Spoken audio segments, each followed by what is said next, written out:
अस्मद्गुरुसमारम्भां यतिशेखरमध्यमां लक्ष्मीवल्लभपर्यन्तां वन्दे गुरुपरम्पराम् ஆழ்வார்கள் வாழி அருளிச் செயல் வாழி தாழ்வாதுமில் குறவர்தாம் வாழி ஏழ்பாறுமுய்ய அவர்களுரைத்தவைகள்தாம் வாழி செய்யமறை தன்னுடனே சேர்ந்து அகலகில்லே நிறையுமென் அலர்மேல் மங்கை உரை மார்பா நிகரில் புகழாய் உலகம் உன்னுடையாய் என்னையாழ்வானே நிகரிலமரர் முனிக்கணங்கள் விரும்பும் திருவேங்கடத்தானே புகழொன்னில்லாவடியேன் உன்னடிக்கீழமர்ந்து புகுந்தேனே அகில புவன ஜன்மஸ்தேம பங்காதிலீலே வினத விவிதபூதௌராதரக்ஷைகதீக்ஷே ஸ்ருதிசரசி விதீப்தே பிரம்மணி ஸ்ரீனிவாசே பவது மம பரஸ்மின் ஷேமுழி பக்திரூபா ஸ்ரீமான் வெங்கடநாதார்ய கவிதார்க்கிககேசரி வேதாந்தாச்சார்யவர்யோ மே சந்நிதத்தாம் சதா ஹிருதி. ஸ்ரீரங்கநாதனுடைய பாதுகைகளை குறித்து ஒரே இரவிலே 1000 ஸ்லோகங்களை அருளி செய்தார் வேதாந்த தேசிகன்.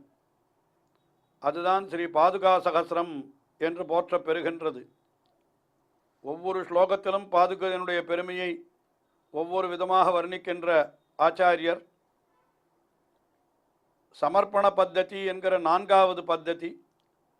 இதிலே பரதாழ்வானுக்கு ராமபிரான் பாதுகையை அருளின விஷயங்களில் அதில் இருக்கக்கூடிய நுட்பங்களையெல்லாம் நமக்கு பலவிதமாக எடுத்து அருளி செய்கிறார். இப்பொழுது பாதுகா சகஸ்ரத்திலே முதலிலே 115வது ஸ்லோகத்தை நாம் பார்க்கிறோம் இன்றைய தினம். இந்த 115வது ஸ்லோகத்தில் என்ன தெரிவிக்கிறார்? இந்த பாதுகையினுடைய பெருமையை உணர்ந்து ரிஷிகளெல்லாம் கூட இந்த பாதுகையை பூஜிக்க தொடங்கிவிட்டார்கள் என்பது போன்ற கருத்தை இந்த ஸ்லோகத்திலே தெரிவிக்கிறார்.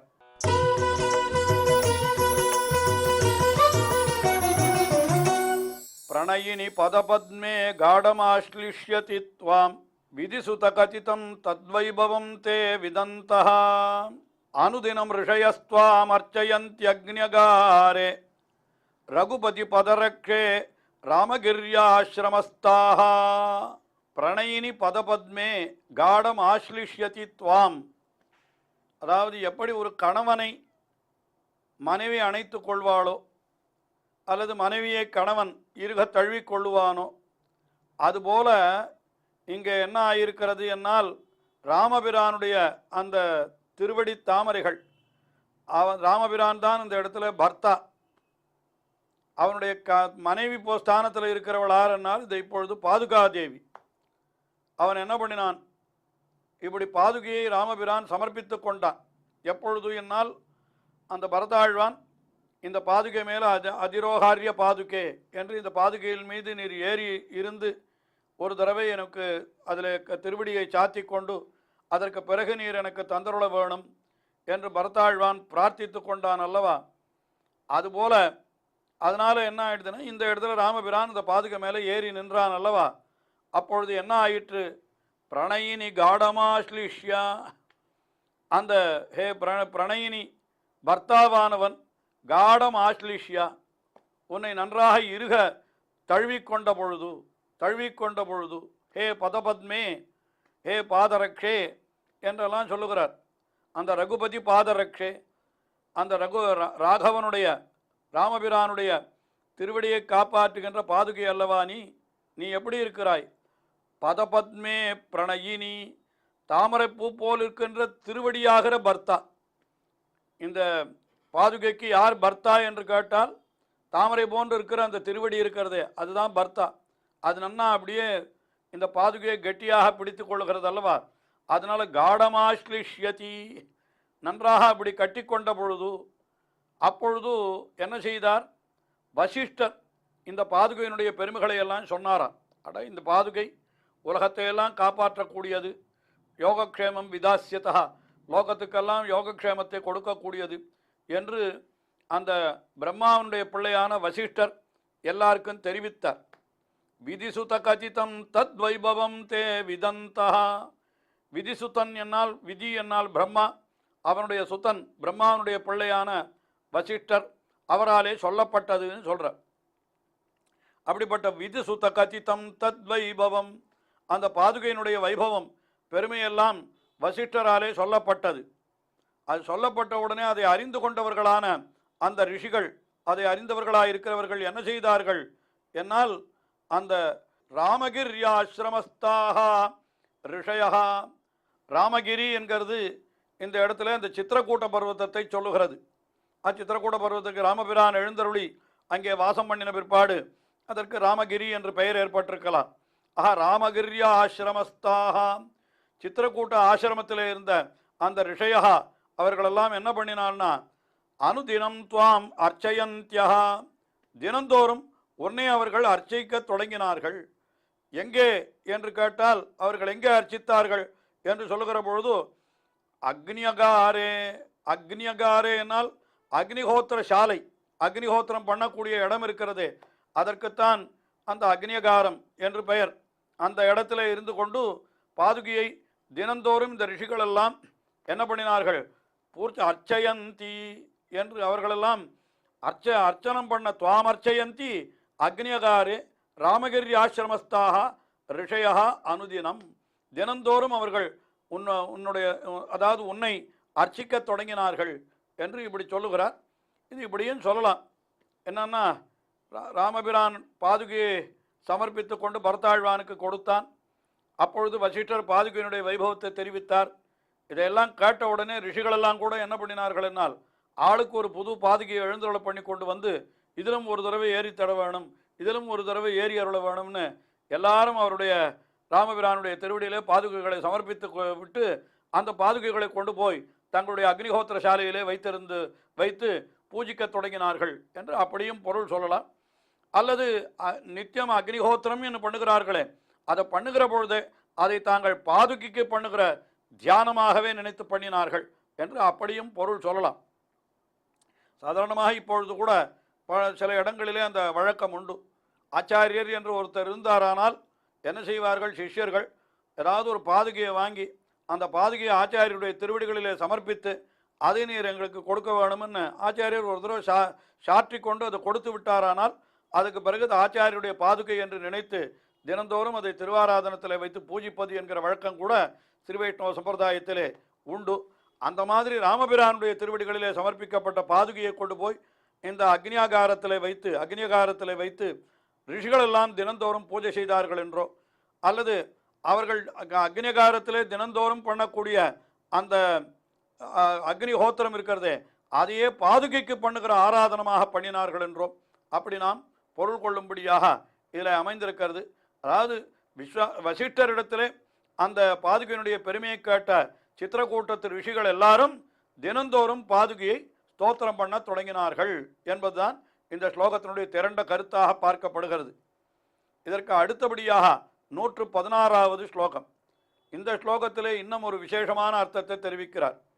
அதாவது ராமபிரானும் கூட எதற்காக பாதுகையை தன்னுடைய திருவடியிலே சமர்ப்பித்து கொண்டு அதை பரதாழ்வானுக்கு கொடுத்தான் என்று பார்த்தால், கீழே 113வது ஸ்லோகத்தில் சொல்லுகிற பொழுது என்ன தெரிவித்தார்னா, கீழே ஒரு ஸ்லோகத்தில் சொல்லுகிற பொழுது 113வது ஸ்லோகத்தில் சொல்லுகிற பொழுது பாதுகைக்கு ஒரு சக்தி கொடுப்பதற்காக தான் சமர்ப்பித்து கொண்டார் என்று சொன்னார். இந்த ஸ்லோகத்தில் என்ன சொல்கிறாருன்னா, அப்படியெல்லாம் இல்லை, தம்முடைய திருவடிகளுக்கு சக்தி வேணும் என்பதற்காக. ஏன்னா பாதுகைக்கு இன்னொருத்தர் சக்தி கொடுக்க வேண்டிய அவசியமே இல்லையா. பாதுகை என்கிறது எப்பொழுதும் உயர்ந்த சக்தியோடு கூடியதாகவே இருக்கிறது. ஆனால் இப்போ பாதுகையை பரதாழ்வானுக்கு கொடுத்து விட்டால் அதற்கு பிறகு தாம் காட்டிலே எழுந்துள்ளகிற பொழுது தம்முடைய திருவடிகளுக்கு எந்த குறையும் வாராமல் இருக்கணுமே. அதனால் அந்த பாதுகையில் ஒரு நிமிஷம் ஏறி நின்று அருளின ராமபிரான் என்ன செய்தார்னால், அந்த பாதுகையினிடத்தில் கொஞ்சம் சக்தியை தம்முடைய திருவடிகளுக்கு பெற்றுக்கொண்டார் என்று அப்படி ஒரு விசேஷமான அர்த்தத்தை இந்த ஸ்லோகத்திலே தெரிவிக்கிறார் வேதாந்த தேசிகன்.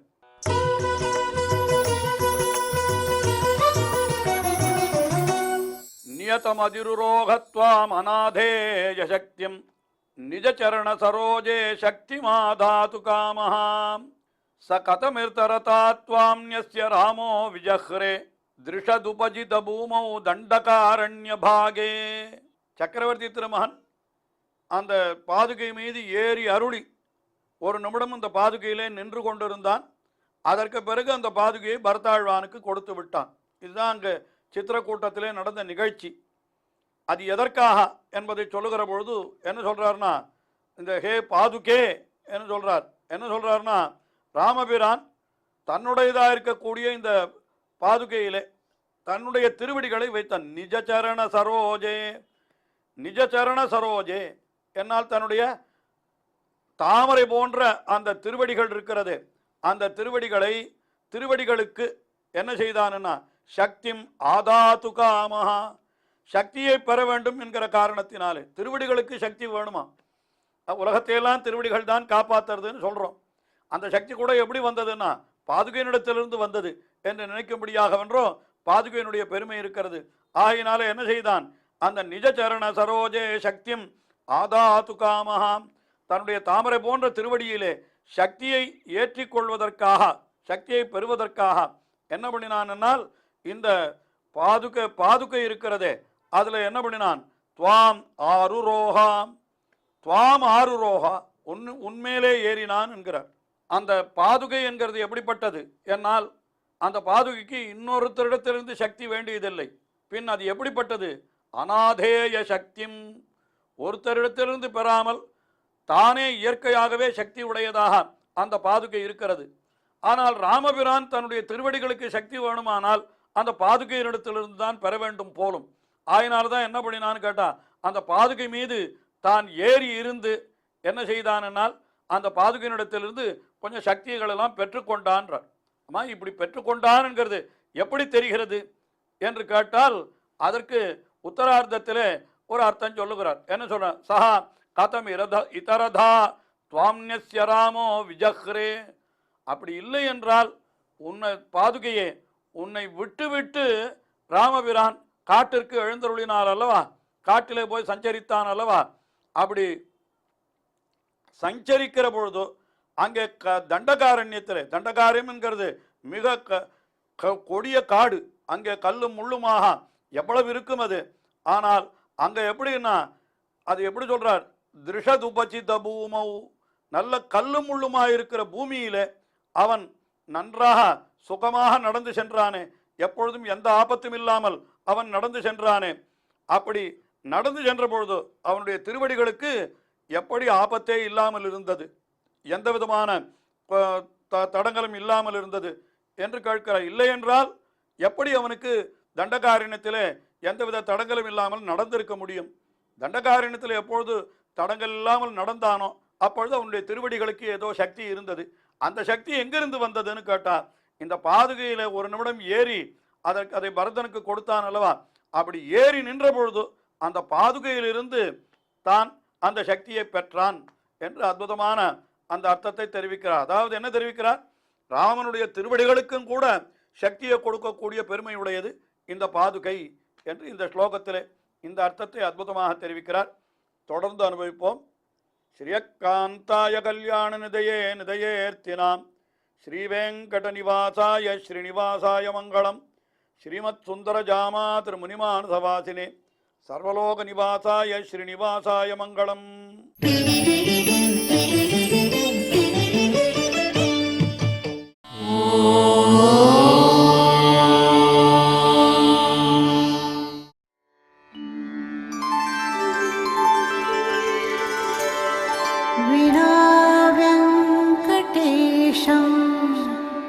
ननाथो ननाथः सदा वेङ्कटेशं स्मरामि स्मरामि. हरे वेङ्कटेश प्रसीद प्रसीद. प्रियं वेङ्कटेश प्रयच्छ प्रयच्छ.